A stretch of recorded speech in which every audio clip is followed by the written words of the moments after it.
이대로 15년 후면 대한민국은 끝장이다. 여러분 이 말이 사실일까요? 일단 이 그래프를 보면 여러분들도 짐작하실 겁니다. 잠재 성장률 말입니다. 잠재 성장률을 보시면 2024년에서 2026년까지가 2.0%입니다. 그러니까 올해도 2.0%라는 거예요. 잠재 성장률이. 그런데 15년 후를 보자고. 15년 후. 2025년에서 15년 후를 보면 2040년입니다. 2040년에 가면 대한민국의 경제 성장률이 0점대로 떨어집니다. 0.7%.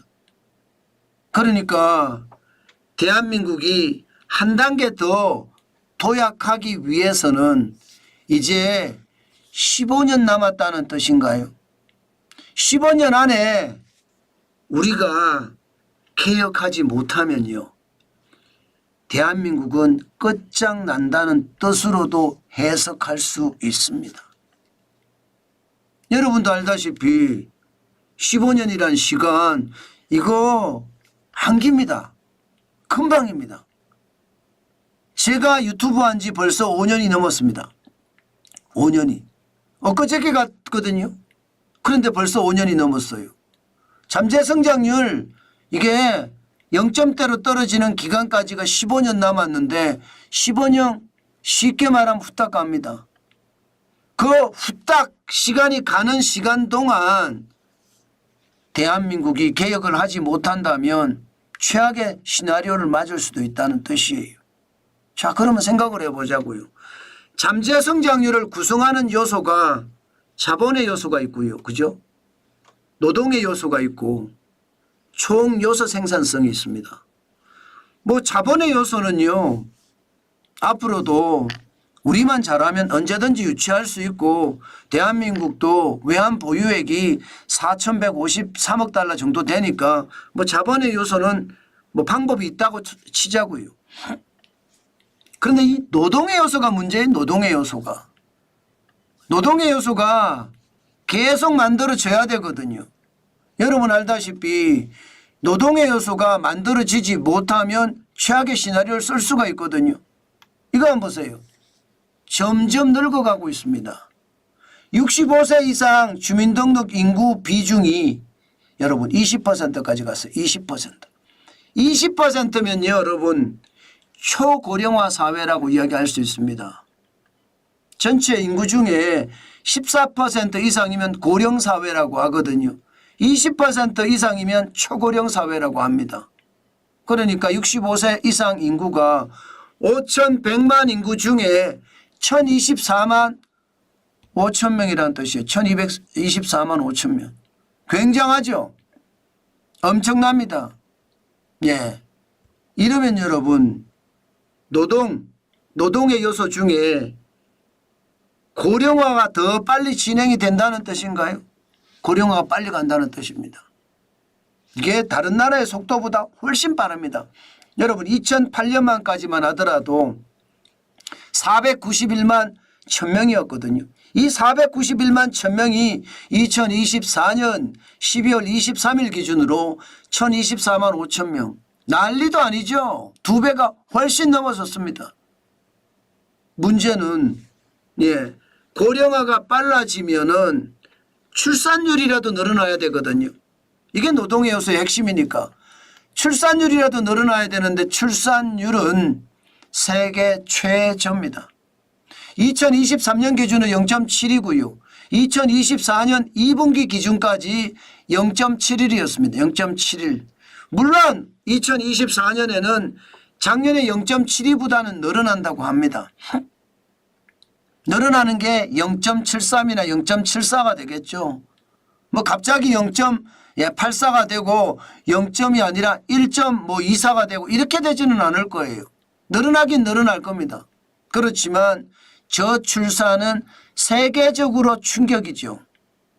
전 세계 합계 출산율이 2.25명입니다. 우리 2.25명으로 돌아가려고 그러면요. 여러분 1980년대에 2.82명이었거든. 2.82명.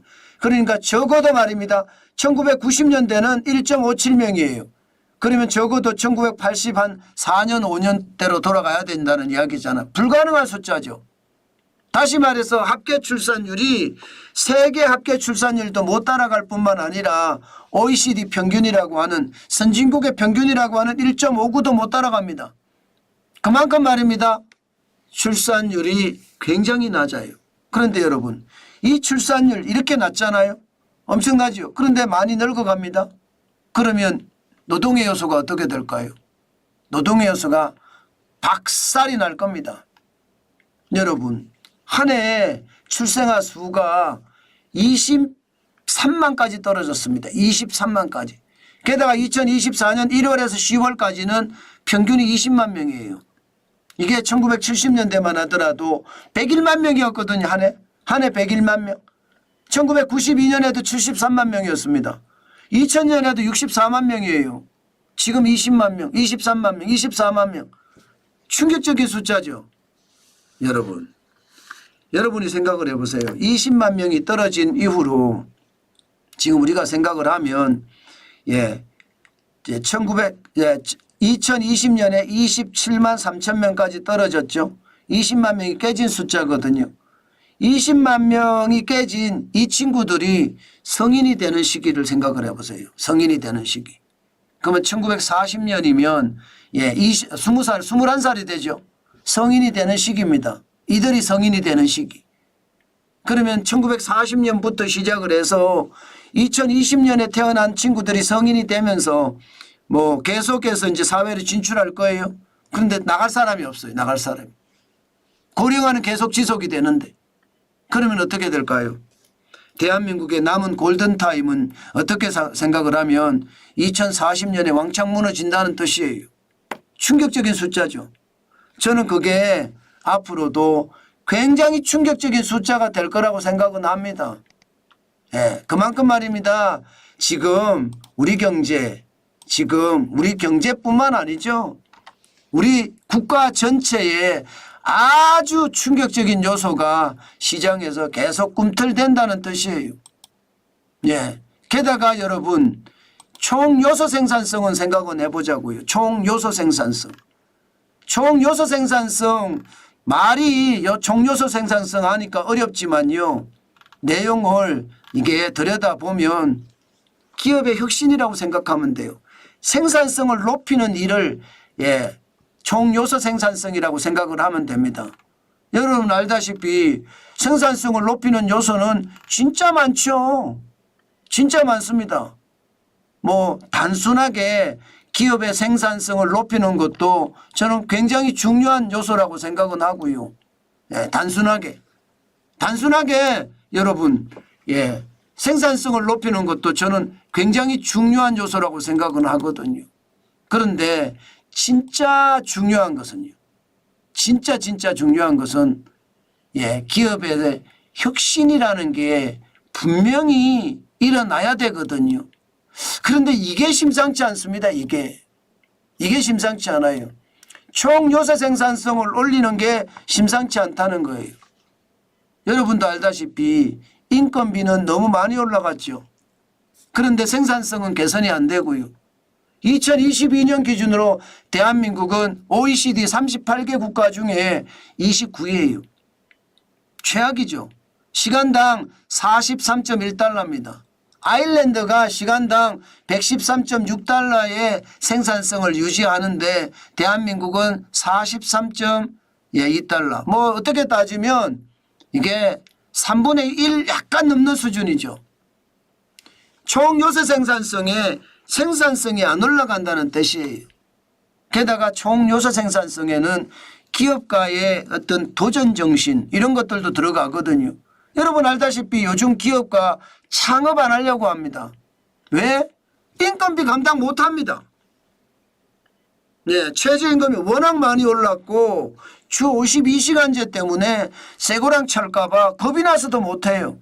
어디 그뿐입니까? 중대재해기업처벌법은요. 기업에서 안전사고가 나면 사장이 쇠고랑 차는 정도예요. 그러니까 총요소 생산성은 지금 망가질 대로 망가지고 있는 거죠. 게다가 노동의 요소도 망가질 대로 망가지는 거. 자본의 요소만 가지고 할 수 있는 게 없거든요. 돈이 있으면 국내에 투자하는 것보다 총여서 생산성도 낮고, 예, 노동의 어떤 수급도 쉽지 않으면 차라리 대한민국에 투자하니 베트남에 투자하겠다, 인도네시아에 투자하겠다, 말레이시아에 투자하겠다 이렇게 이야기하지 않을까요? 저는 그러고도 남는다고 생각합니다. 지금 그럴 수밖에 없는 입장이 되는 거고요. 그러면 대한민국은요, 진짜 끝장나는 거죠. 제가 지표를 보면서 늘 말씀을 드리지만 대한민국의 상황은 그만큼 어렵다는 뜻입니다. 결국 말입니다. 우리는 대호각성을 해야 됩니다. 가장 필요한 것, 지금 주요 대학의 경제학 교수들 설문조사인 거 제가 말씀드렸잖아요. 노동개혁 지금 당장 해야 된다는 거예요. 35.9%가 노동개혁이 시급하다. 노동개혁이 시급하다. 네, 노동개혁이 시급하다는 건 결국 말입니다. 총 요소 생산성을 올리겠다는 거거든요. 총 요소 생산성을. 여기에다가 산업 구조개혁도 29%예요. 구조개혁이라는 게 과거의 성공 방식에 우리는 얽매여 있는데 미래의 성공 방식으로 바꾸자는 이야기입니다. 이거 바꿔야 되는 것 아니겠습니까? 교육개혁도 마찬가지입니다. 12.2%인데 요즘 가르치는 게 말입니다. 덜 일하고 더 받는 것만 가르쳐요. 게다가 요즘 교과서들을 보고 있으면 마치 좌파 교재 같아요. 그런 교재를 계속해서 학생들에게 주입하면 이게 어떻게 되겠습니까? 게다가 정부도 마찬가지입니다. 연금이라고 하는 복지 말입니다. 어디 국민연금만 문제입니까? 건강보험은 문제가 아닙니까? 예, 장기 요양보험은 문제가 아닙니까? 예, 산업, 예, 산재보험은 문제가 아닙니까? 보험이라는 보험 다 문제거든요, 지금. 아니, 인구는 줄어드는데 복지 비용은 늘어나. 영국이 말입니다. 요람에서 무덤까지라는 복지 정책을 만들어서 전 세계가 깜짝 놀라게 했습니다. 그 뒤에 영국이 어떻게 됐습니까? 쫄딱 망했잖아요. 영국을 따라했던 유럽은 어떻게 됐어요? 유럽은 같이 망했어요. 그렇지만 미국은 어떻습니까? 미국식 자본주의라는 게 일 더하면 임금 더 주자. 이게 미국식 자본주의의 핵심 아닙니까? 지금 미국은 훨훨 날아가잖아요. 미국이 훨훨 날아가니까 이제 자국우선주의와 보호무역주의를 쓰면서 우리 국가를, 미국을 보호하자는 거예요. 그만큼 말입니다. 그만큼 미국은 잘 나가고 있는 거죠. 반면에 우리는요, 유럽식 자본주의에 지금 매몰돼서 사실 대한민국이 굉장히 힘들다 이런 뜻이에요. 여러분, 오죽했으면 주요 대학의 경제학 교수들이 노동개혁을 해야 된다. 산업구조 개혁을 해야 된다. 교육개혁을 해야 된다. 연금개혁, 복지개혁을 해야 된다. 이렇게 이야기할까요? 그 정도로 여러분 대한민국의 상황은 최악이라는 겁니다. 여러분, 나라가 안정적으로 발전하기 위해서는 가장 중요한 게요, 한 만큼 보상을 받는 거예요. 자유민주주의와 시장경제가 그거거든요. 그런데 일한 만큼 보상을 받는 것이 아니라 일한 것보다 더 많은 보상을 요구하는 게 요즘 시장이 있거든요. 이것은요, 나라가 망해가는 징조입니다. 일을 더하고 더 달라 그러면 박수를 치고 환영하지만 일을 덜하고 더 달라고 하면 갈등이 생기잖아요. 그게 갈등이 커지면 충돌이 생기는 거고요. 충돌이 생기면 기업이 망하는 겁니다. 나라도 마찬가지입니다.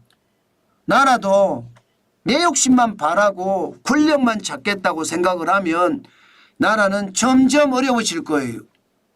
내가 열심히 하면서 권면성실이잖아요. 내가 남들에게 배려하는 거 솔선수범이잖아요. 이런 게 우리 문화였거든요.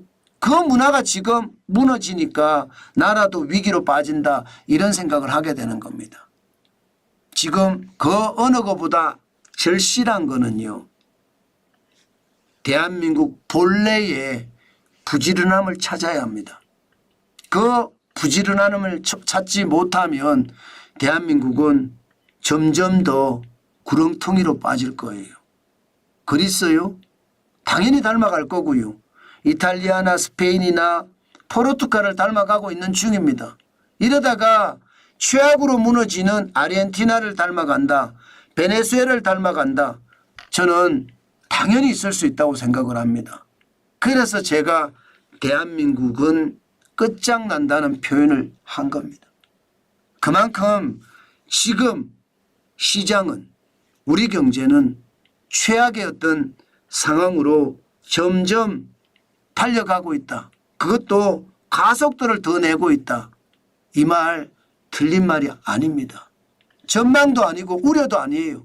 현실이 됐다는 뜻이에요. 참 안타깝지만 그 현실에 우리가 앞으로 어떻게 해야 될지 참 답답하기만 하죠. 그렇지만 기회는 올 겁니다. 기회는 저는 항상 올 거라고 생각해요. 왜? 대한민국은 절대로 무너지지 않을 거니까요.